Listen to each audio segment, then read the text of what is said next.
something I've been thinking about recently is how do we help folks identify what is sketchy versus non-sketchy nutrition advice on the internet? Fair. Because I don't shame people for getting nutrition content on the internet. I think it's cool that they're interested in nutrition and it's showing up on their feed. And I love when it sparks conversations in our consults. Like, Devin, I saw this on TikTok. What do you think about this? I love answering those questions because I appreciate that you trust my advice on these things. But I feel like it might be helpful just to kind of give an overview. And I want your thoughts too on like, how do we identify some of this sketchy nutrition advice?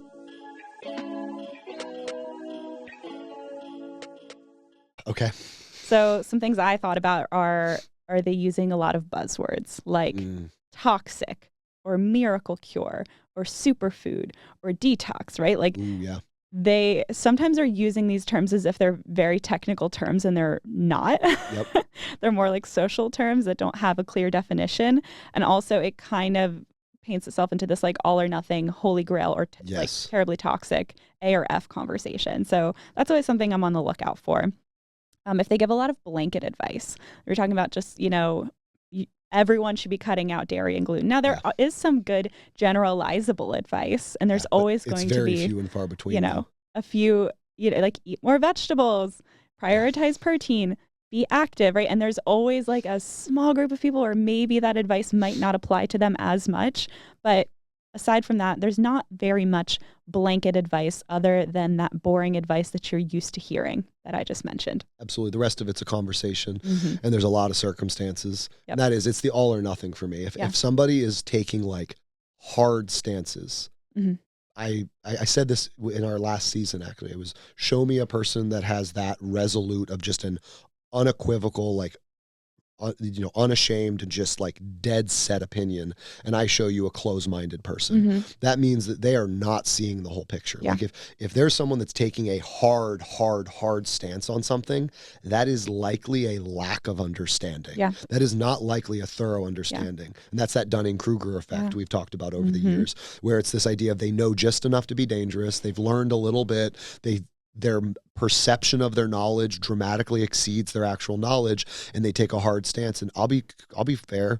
In college, I was that person. When I was working at GNC and studying nutrition, I mean, I was learning all the things. And so I was definitely taking hard stances on macro counting and the tools of the time that I knew.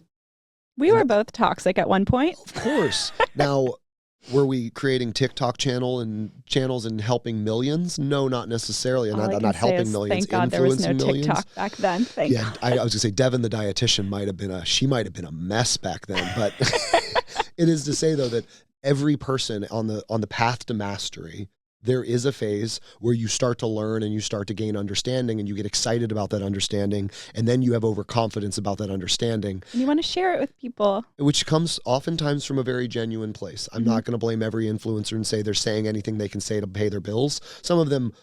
Many of them are probably genuinely think they're doing and saying the right thing, but then 3 to 5 years later, they're preaching a very different tune, because when you enter the phase of arrogance, you will accidentally hurt people, many times yourself, and that will it will force you to humble up and become more robust in your understanding. And then you step back and you create a much more nuanced. And so when we joke about it depends energy, it depends invites a conversation, and a conversation acknowledges the complexities that are food, in environment, in biology, in genetic, in social aspects, and psychological. Like, it's meant to embrace the tug of war that comes from many different directions. It's a multifactorial tug of war. So absolutely. If someone has that hard stance energy, they're either trying to get clicks, or they have limited knowledge that is heavily biased based on an experience,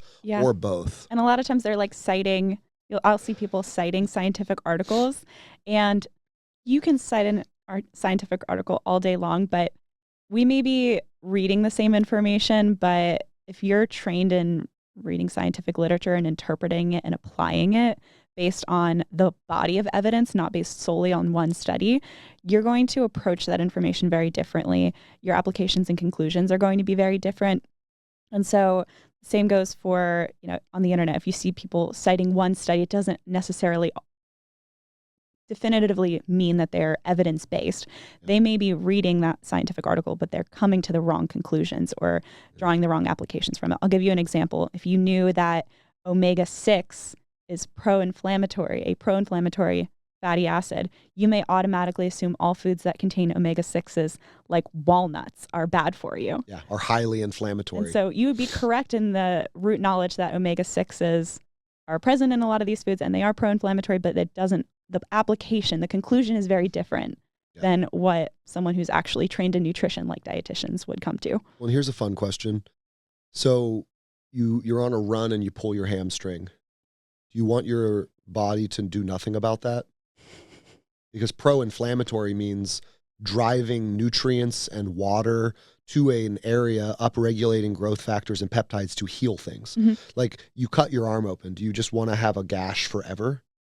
Because if so, then great, avoid all things pro-inflammatory. But you start to realize there's some arrogant assumptions that miss the effing point, which is, We're yes, jumping to conclusions. we live in a society that has high levels of inflammation, but that doesn't mean that pro-inflammatory things are bad. Pro-inflammatory processes in the body are the natural tug of war with anti-inflammatory processes that allow us to maintain homeostasis.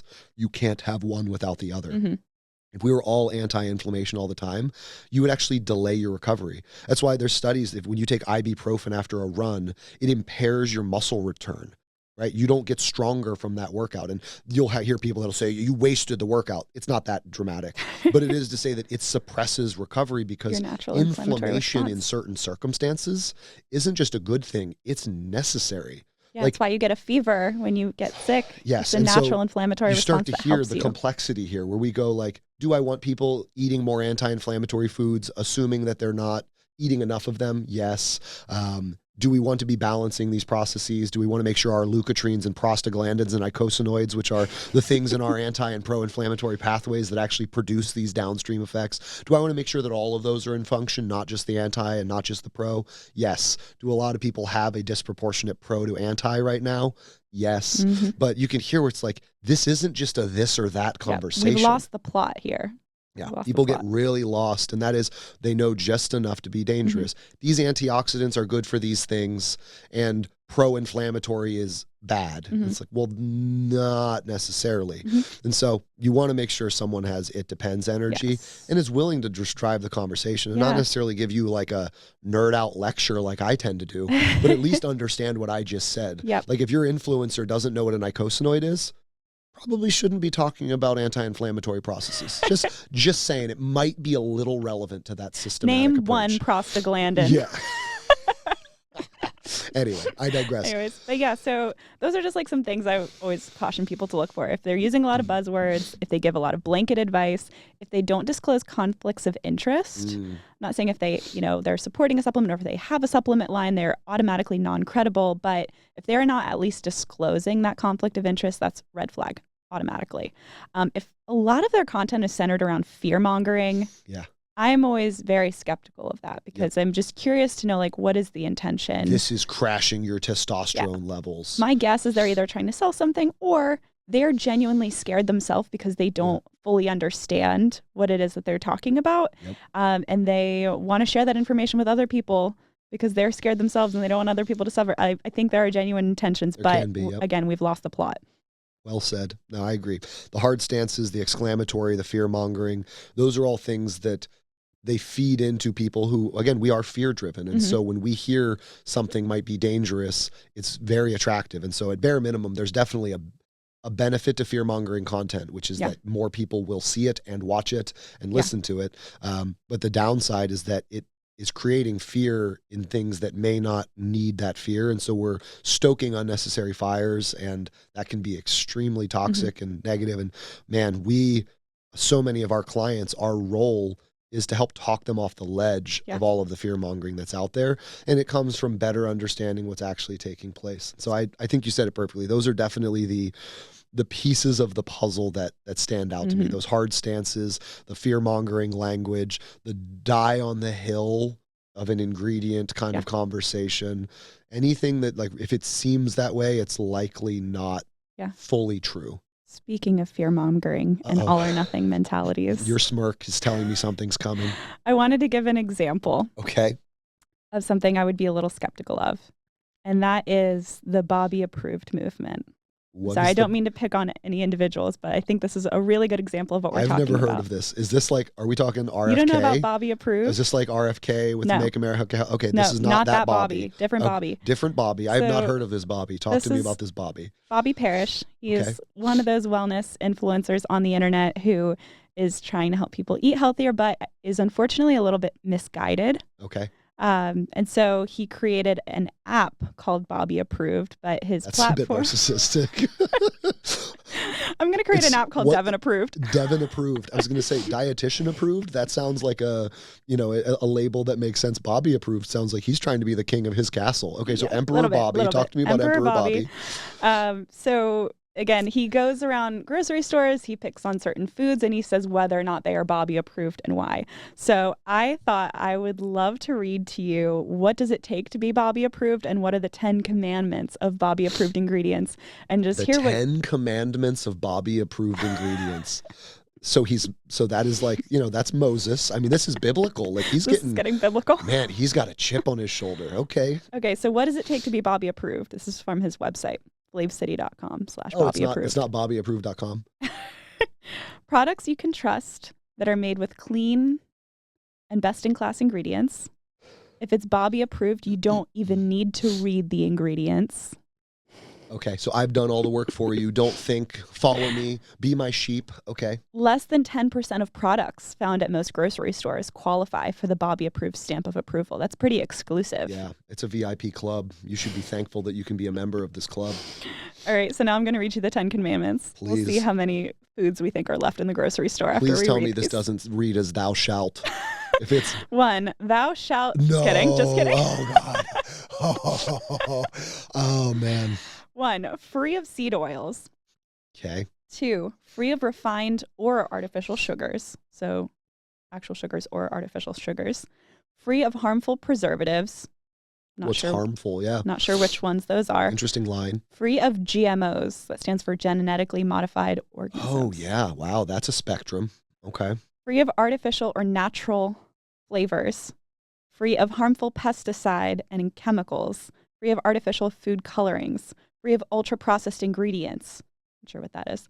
Free of harmful toxins. Free of harmful fragrances. So organic meats, organic fruits, and organic vegetables? I guess that's it. And I mean, that is like 10% of the grocery store. We can buy his cookbook.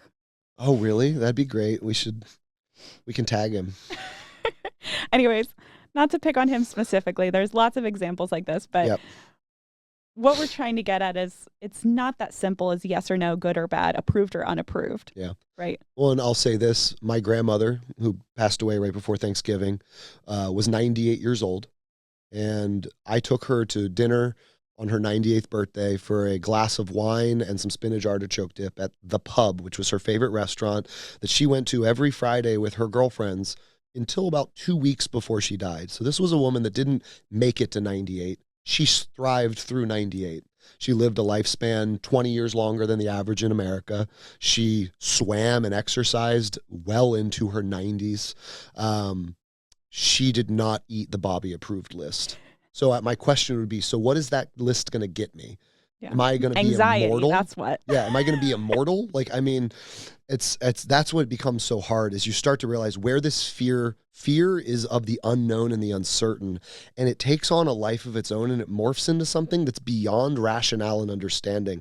A lot of these influencers, it starts with a good intention. Hey, my name's Bobby. I'm super passionate about food, and I want to make sure that you're fueling your body in a really optimal way. And then you just get lost in the freaking desert, Moses. 40 years style. That's where this dude's at. Like middle of the desert with his app taking selfies. Like, what are we talking about at this point? I am all for supporting people in their health, but that is a mental, physical, emotional reality. And there's got to be some conversation. While I'm all for prioritizing quality food, when is this going to end? And that reminds me of the Paul Saladino thing, right? It's I'm going to go carnivore. And then 5 years later, after making millions on his book about carnivore, admits that he stopped going carnivore because it destroyed his body. And you go like, and you're still making money off of that? But he started with a genuine passion that healed him in certain ways. And he read some short-term studies and then extrapolated them in a way that was honestly arrogant. And it came back to bite him. But the thing if I was ever going to sit down with that dude, the thing I'd ask him is, so like, what's this going to do? Am I going to live to 150? Am I never going to have a problem ever again? Like, to that level of neuroticism, what is my payout? Yeah. Like, I'll just note that oh my gosh, in these 10 commandments, every single one through 10, starts with the words free of. So it has nothing to do with what is actually in them. It's we're focused on what is not in them, which I think is really missing the point. Huge subtraction by addition people, which is let's remove things by prioritizing good things. And so let's talk more about what we should be eating and less about what we shouldn't be eating. And that's going to continue to echo across our podcast is when people like to take things away, we like to put things in. That's why we like to test galactan inefficiencies with galactosidase. Mm-hmm. Let's put in an enzyme instead of take out a broccoli. Mm-hmm. Anytime you can add something to dilute, it's no different than why the difference between people when they quit smoking. Mm-hmm. If they just quit smoking by taking away cigarettes, they have taken away the thing that supported them and reduced their anxiety and gave them an outlet and a break. Mm-hmm. But they didn't add anything back that was supportive. Mm-hmm. If you add in positive habits and then use those habits to replace smoking, that person's going to be smoke-free a lot longer. Mm-hmm. That is true for food and emotional eating. That is true for so many things. And so while his list of things, do I want to see a lot of those things reduced? Sure. Yeah, absolutely. And would that reduction come from helping people better understand how to prepare and plan and prep quality proteins with quality produce? Absolutely. Mm-hmm. But that's not what we're talking about. That person just narrowed down someone's grocery list and left them completely overwhelmed. And I don't doubt he has a whole bunch of content that's integratable, but it is to say that, man, if you're going to thou shalt not, maybe you should also have a segment on thou shall.